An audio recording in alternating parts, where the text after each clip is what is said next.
Yo, it's your boy David E, aka David L. Patron, and I want to welcome y'all to It's Up From Here. And today I got here with me today my wife, and her name is Breon Espadron, y'all, better known as Soul Like Bree.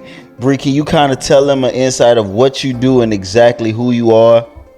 Yeah, so I am your local North Shore and South Shore realtor of Louisiana. I am WCR active, and I am the 2023 treasurer for WCR and the St. Tammany chapter, and the 2024 vice president. Okay. So I have a few questions here for you today. So what advice do you have for a first-time home buyer navigating the current market? Okay, so as we all know right now, it is a tough market. My advice to first-time home buyers would be: do not get discouraged. With the insurance rates out there, yes, they're challenging. Shop them first. Go ahead and get those insurance rates in before even putting in those offers to alleviate some stress on inspection cost and just alleviate going in and out of deals as soon as they hit the table. So definitely shop those insurance rates on them properties before you're putting in any offers, and don't get discouraged. I mean, yes, it's a tough market, but you gotta stay with it if you really want it. Yeah, y'all, don't get discouraged, man. Do you find today is a harder market than what it was last year or the year before to buying a home? Yeah, definitely. The rates are going up, insurance rates, interest rates. So the market is tougher. We're not gonna see those COVID rates, in my opinion, again, but definitely for a while. So the market is tougher, but it's doable with the right agent, the right team backing you up, right insurance agent, title companies. You just gotta have the whole game. Okay. Can you share your insights on the most common challenges buyers face and how to overcome them? So, yes, so some of the challenges buyers are facing, don't want to sound repetitive, but of course, those rates in the market, and just fear. They're contemplating a lot of things, and they're not being able to make up their minds, and it's stopping them from moving forward with a lot of things. And you have to keep in mind that you can refinance. You definitely can. So that should not stop your process. Your agent should be able to let you know down the line if this should be a good deal. I mean, of course, we can't predict the future, but professionally, we can let you know if there's going to be appreciation in this home, to where it will be a good deal if you have to get out of it, or if you have to refinance to get that rate down to where you need to get it. But fear. Could you discuss location when investing in real estate and how it impacts the property value? So location. Location is definitely big. I'll say when you're investing in a property, when you think about location, you want to think about the appreciation that the property holds. Okay. You want to make sure that that property is going to appreciate over time. You also want to think about job opportunities in the area. You want to make sure that if this person loses their job or is unemployed, there's opportunities in the area to where they don't have to travel too far from home to be able to make a living. You also want to think about just what's surrounding. You want to see if there's any new upcoming projects going on in the area. Okay. You want to figure out if there's schooling in the area for your kids, if it's safe. Location is pretty much everything when it comes to making an investment. Location is definitely key. You don't want to just move to any area and you buy a house that's way overpriced because you don't have no equity in that home at all. How do you build and maintain strong relationships with your clients in the competitive real estate industry? So my clients are everything. I don't want to be that agent that when I first meet them, it's at the showing, or I don't want to be that agent that when I'm having our first sit down, it's with a bunch of paperwork that I have to get you to sign. I definitely want to build rapport, and I want to keep a flow, a consistent flow. So once you're closed on the property, let me start it from the beginning. I'm going to start you off with that buyer's consultation or that seller's consultation. Okay. That consultation, I'm not trying to just get to know what's your criteria and your price points. I want to know. Basically. I want to know your what's going on with your family. This is gonna help me make a decision, a professional decision on if this particular property or area is right for you. Because I don't want you to have a family and then not be located near any schools, right, for example. So with just building rapport, I'm asking you personal questions. I'm getting to know you, and I want you to get to know me. I want you to know that I have 2 children, that I'm happily married, and I just want you to get to know me as well as me getting to know you. And so, I think that along with the flow of follow-ups, okay, like I'm sending out cards when you make a year in your home. I'm constantly sending you out emails. Every holiday, you're going to get an email from me.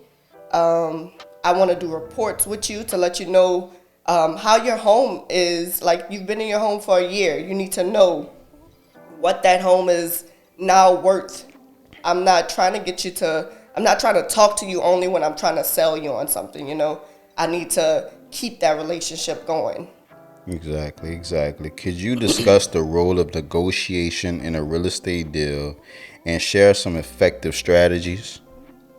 Yes. So my biggest thing that I'll say with negotiations is to listen. I feel that in negotiation you should do more listening than you do talking. Okay. You want to listen. When I first hear that my client wants to put in an offer, the first thing I do, my homework has already been done. When I go show them the property, the first thing I do after that is I call that agent. I make sure I get any helpful information from that agent, such as the seller's motivation, or if I'm negotiating on the seller side, I'm getting that buyer's motivation. I want to find out more about that buyer. I want to talk to their lender. So all this helps with me knowing all aspects of the deal in negotiation. So especially remember, if you're working for that seller, you want to do all of the homework that you can on the buyer. I'm not saying be a stalker, but if you want to get your sellers a good deal, you're going to go talk to their lender before approving any deals. You're going to go and look into all those contingencies, whatever you have to do. But when negotiating, listen. That's what you want to do. You want to listen. That's definitely key. Yes. And lastly, with negotiations, other than listening, don't be afraid to have to come back to the conversation. Get what you need, write it down, listen actively, and be like, if you have to say, okay, you know what, I will get right back to you. I got something going on right now, but I'll better be able to help you later. So come back to that conversation. That way you can do your homework, do whatever you have to do to better negotiate that situation. In what ways can real estate professionals contribute to the community development and engagement? So I'll tell you how I do that. So like I said, I am a part of WCR, which is Women's Council of Realtors. I am part of the St. Tammany Network. And that allows me to be active in my community. We do like the Habitat for Humanity, where we go out and do the builds. We do a lot of different community outreach. Toys for Tots is really big for us. The Browse for Cause for the breast cancer awareness, what we've donated, we were able to raise so much for those breast cancer patients. Okay.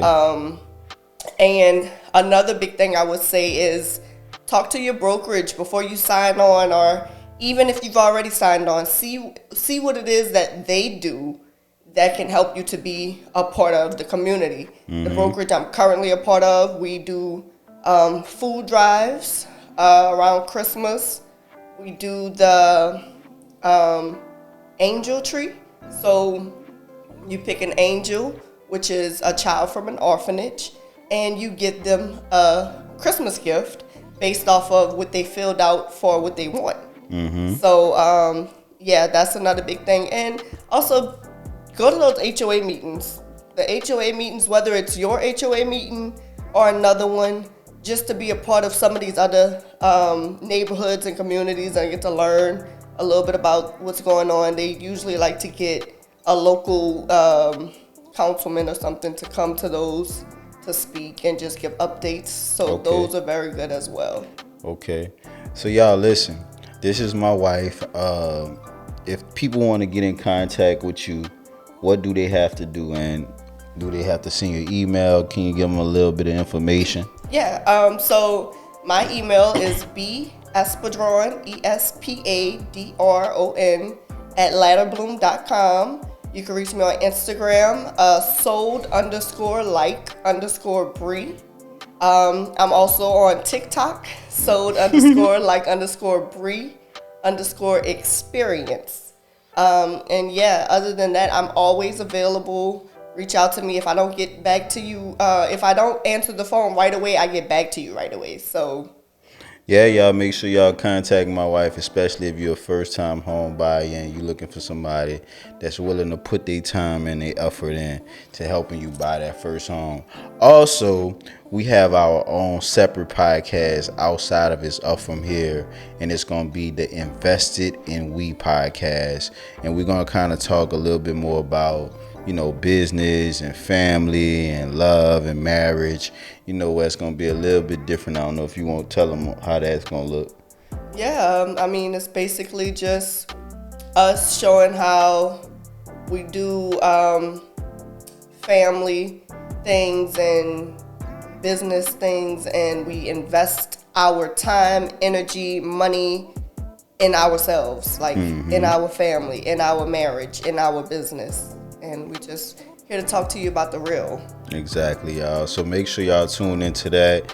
We're looking to get that started probably every morning. So it's coming out real soon to you guys. But y'all already know how it go. I want to thank everybody for tuning into It's Up From Here podcast. And you know what you got to do. You got to see the hustle, speak the hustle, hear the hustle. Peace.